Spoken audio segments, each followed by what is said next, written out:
Okay, so here's a 1988 BMW 535i chassis code E28, about 210,000 miles on the clock, on the odometer. Decent idle. We're just doing some diagnostics on fuel pressure and vacuum. So the car's just been idling. We haven't taken it out for a ride, but it's up to operating temp. You know, assuming that gauge is accurate, which hopefully it is at this point, since we've replaced the coolant temperature setting unit, which is this one right here is a sending unit for coolant temperature to the gauge. The purple one rather is the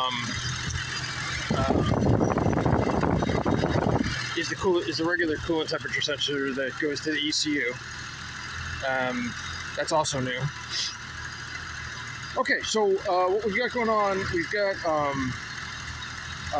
a vacuum gauge on a T-joint and a fuel pressure gauge on a T-joint. So we've got videos covering how to T-joint in the fuel pressure gauge. It's pretty simple. Basically, you're just you're doing it right off the fuel rail where the soft line, the fuel soft line, comes in at the beginning of the fuel rail, which is right there.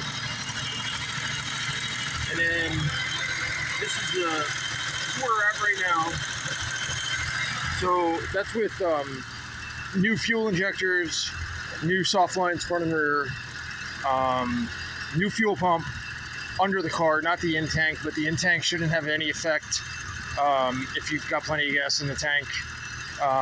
The in-tank is probably fine anyway. I hear it running. And then this is what we got going on for vacuum. So right around between 18 and 20, it's oscillating just a little bit.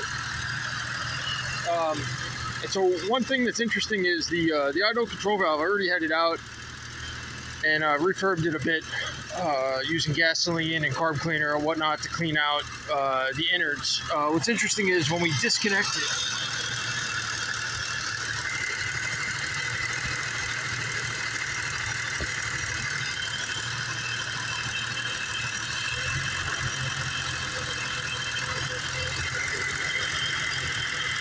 so right now it's connected, now it's disconnected.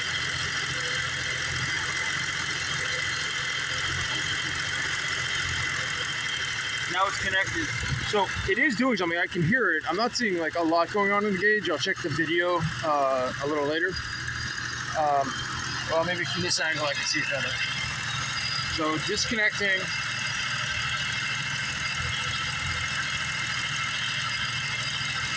And then connecting. It's not really having much of any effect. I'm not 100% sure that it's actually doing its thing in there.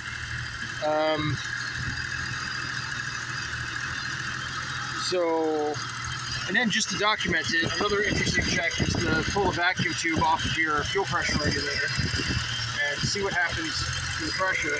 So here's jumping just about 10 psi. And when we disconnect vacuum, obviously our vacuum freaks out, but that's because we've got the vacuum gauge T-jointed to the fuel pressure regulator, right?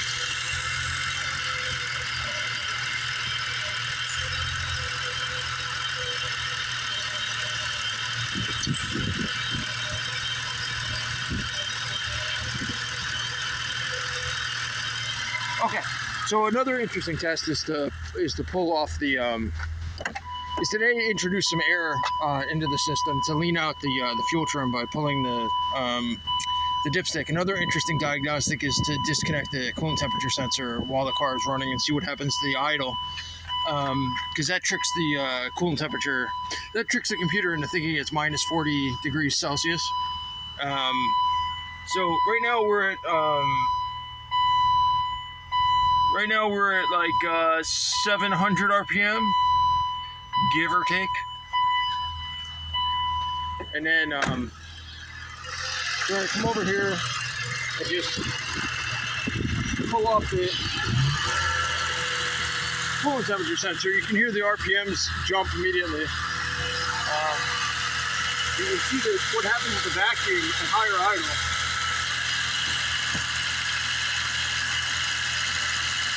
It jumps to like 21.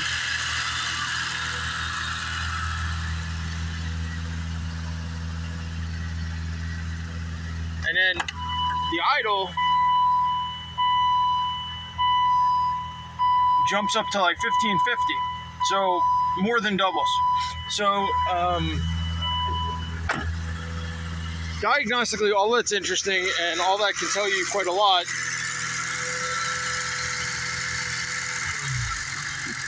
about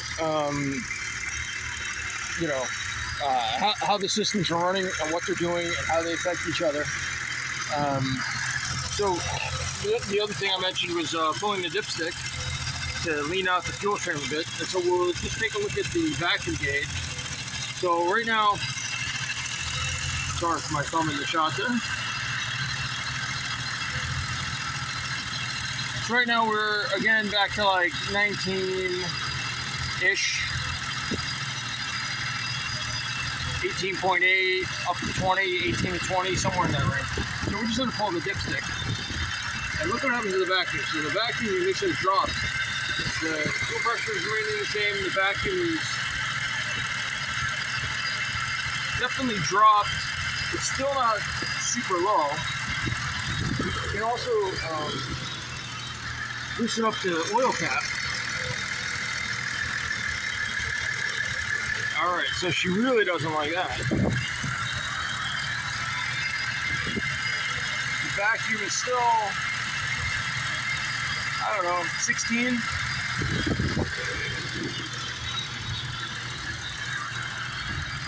And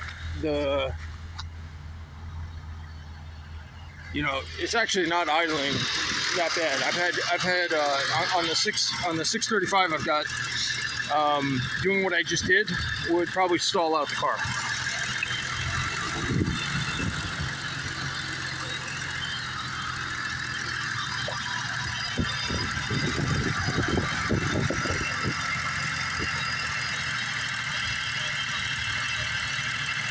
So just sort of everything is plugged back in now.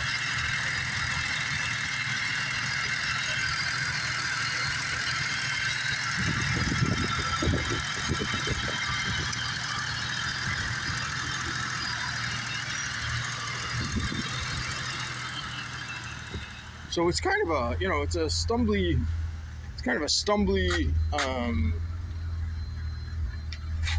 stumbly exhaust. This is the new Super Sprint exhaust we just got on this.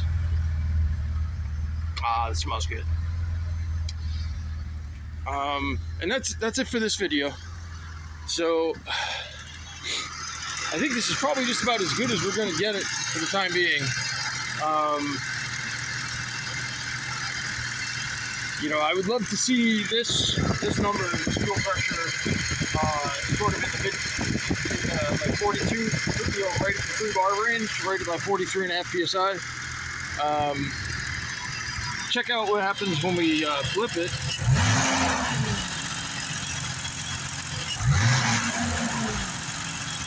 And then sustained around 2,000 RPM. That was higher than 2,000 RPM.